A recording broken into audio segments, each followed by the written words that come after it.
విశాఖలో Samata college degree విద్యార్థి సాయి తేజ్ ఆత్మహత్య కేసులో కుటుంబ సభ్యులు శాంతించారు. కుటుంబ సభ్యులతో పాటు స్నేహితులు, బంధువులు ఆందోళన విరమించారు. చివరకు దహన సంస్కారాలకు అంగీకరించారు. కాలేజ్ వద్ద గుమికూడిన కుటుంబ సభ్యులు అక్కడి నుంచి వెళ్లిపోయారు. బంధువులు ఇచ్చిన ఫిర్యాదుకు అనుగుణంగా కేసును నిష్పక్షపాతంగా దర్యాప్తు చేస్తామని ఏసీపీ నరసింహమూర్తి తెలిపారు. ప్రస్తుతం ఈ కేసు డిజిటల్ ఇన్వెస్టిగేషన్ దశలో ఉందని, సైబర్ క్రైమ్, ఉమెన్ సెల్ సంయుక్తంగా లోతైన విచారణ జరుపుతున్నాయని తెలిపారు. కేసులో సేకరించిన ఆధారాలను ఇప్పటికే ఎఫ్ఎస్ఎల్ ల్యాబ్ కి పంపినట్లు తెలిపారు. మరోవైపు కాలేజ్ యాజమాన్యం ఆరోపణలు ఎదుర్కొంటున్న 2 మహిళా లెక్చరర్లను తాత్కాలికంగా విధుల నుంచి తొలగించింది.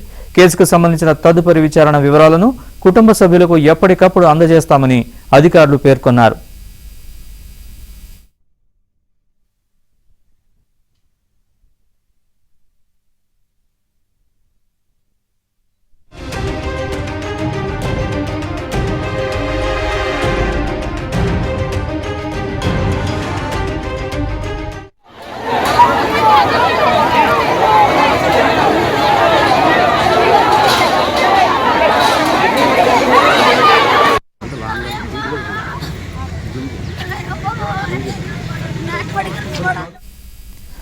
అంతకుముందు సమత కాలేజ్ దగ్గర ఉద్రిక్తత నెలకొంది. కాలేజ్ లోపలికి చొచ్చుకెళ్లేందుకు ప్రయత్నించడంతో సాయి తేజ కుటుంబ సభ్యులు, పోలీసుల మధ్య తోపులాట జరిగింది.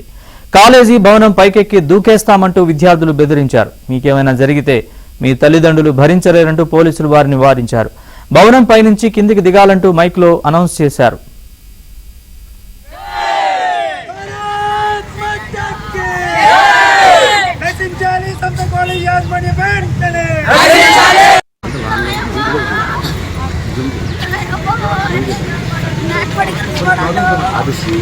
भारत माता के जय, भारत माता के जय। समता कॉलेज याजमान्य को शपथ करे।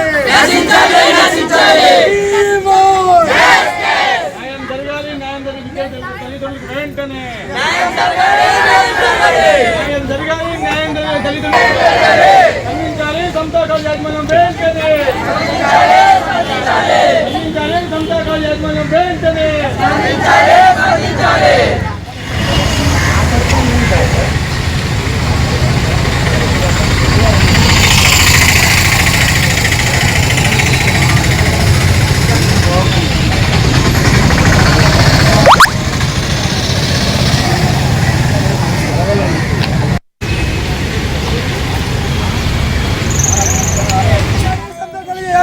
शपथ करे। न्याయం జరగాలి, న్యాయం జరిగితే తల్లిదండ్రులకు వెంటనే న్యాయం జరగాలి, న్యాయం జరిగితే తల్లిదండ్రులు, వాళ్ళ వెల్విషర్స్ అందరూ కూడా వచ్చి వాళ్ళకి ఇందులో ఈ కేసులో న్యాయం చేయమని చెప్పేసి వాళ్ళందరూ కోరడం జరిగింది. కాబట్టి వాళ్ళకి దర్యాప్తు గురించి, తీసుకోబోయే చర్యల గురించి వాళ్ళకి, వాళ్ళ వెల్విషర్స్కి, వాళ్ళ కొంతమందికి భావించే నాయకులకి అందరికీ చెప్పడం జరిగింది. ఈ దర్యాప్తు డే టు డే దర్యాప్తును వాళ్ళకి చెప్పమన్నారు. అది కాలేజ్ మేనేజ్మెంట్ కూడా వాళ్ళకి ఏం చర్యలు తీసుకుంటామో వాళ్ళకి భరోసా ఇవ్వడం జరిగింది. దర్యాప్తుకి ఇప్పుడు సహకరిస్తున్నారు. దానికి సెన్సిటివ్ ఆరోపణలకి కొంచెం కూలంకుషమైన దర్యాప్తు అవసరం. వాళ్ళు ఎవరైతే ఆరోపణలు చేశారో వాళ్ళ తాలూకా ఎలక్ట్రానిక్ డివైసెస్ వాళ్ళవన్నీ కూడా పరిశీలన జరుగుతుంది.